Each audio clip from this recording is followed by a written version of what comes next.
As filmmakers, it's really fun to give the audience a surprise. This movie was a great way to kind of remix the Spider-Man story.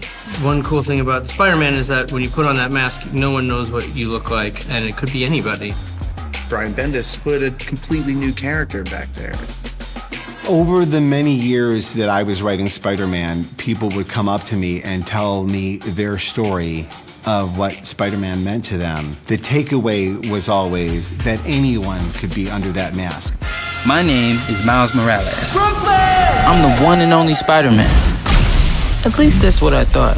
He is a much more contemporary character than Peter Parker, dealing with a much more complicated reality where the questions of identity and where do I fit in and where do I belong are much more present. His heritage is both African American, it's also Puerto Rican on his mom's side. He's the only Spider-Man we've ever met that actually has his mother and his father still around. We always wanted to design it so that you really focused on Miles from the start. And then slowly we would feather in these other people so that you feel like, just like Miles, your world is getting bigger and bigger and bigger as the movie grows. Dimension opening now. You're like me. That's impossible. This is the first Spider-Man movie that's about a character other than Peter Parker. We get to see Miles go through a lot of the same challenges and kind of still find it within himself to be just as much of a Spider-Man. You want to learn to be Spider-Man? Can you teach me? Yes, I can. Time to swing. Question that our movie asks is, what would you do if you became Spider-Man? Many creators have tried to see how far can we push this. From that has come these characters in the Spider-Verse. How many more Spider people are there? Hey, fellas. This could literally not get any weirder. It can get weirder. Having a diverse group of spider people ended up being a great sort of representation of the world we live in today. These characters are people who are loners, who haven't found their tribe, and they find it in one another. Hey guys, I'm from another dimension.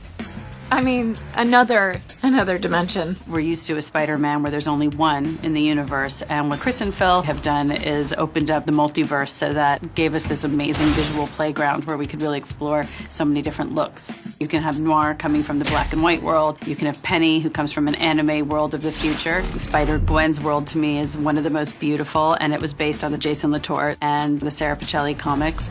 This really unique visual style is something that has never been done before, and animation is such a perfect medium to do that. One of the things that we have grown accustomed to in CG is this realism. A computer puts a new image on the screen every frame, which makes things feel really fluid.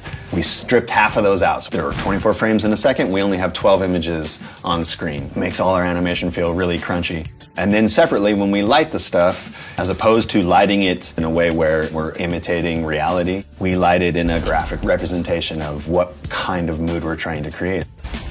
Justin and the whole production design team are such talented artists. Their love and passion really push the boundaries of what's just technically possible. What was really important to me was to tell a story from Miles' point of view. If you're a character who lives inside a comic book, the world would look like it's made out of art. All those dots and screen tones, all the hatch work, the line work, all those little misprints where the color was off register, all that stuff would be all around him. I started saying all this stuff to Danny Dimian, and he said, well, that's really hard. And I said, I know. I said, we should figure that out. In order for us to find our visual language, it meant we'd have to be more open to experimenting, more open to failing. And you're not asked very often to risk failing as a part of finding something new. We ended up having a crew that was more than double the usual animation crew. I think when we topped out, at one point we had 177 animators. Usually there's like 77. So we definitely, we have broken new ground for Sony. Other way, other way, other way, other way. Do animals talk in this dimension? Because I don't want to freak them out. Even in the earliest cut of the movie, there was such genuine charm, and the jokes were hilarious, and the truth was there. I was blown away. When you're making a movie about supernatural heroes with crazy powers who come from other universes, it'd almost be detrimental to the story if we didn't try to challenge the audience visually. The neat thing about having a movie with a bunch of spider people in it, it democratizes the superhero thing. The idea that anyone can wear the mask is something that Stan Lee has always said, which was really important for us to honor. You can watch this movie and believe that you could also be a superhero.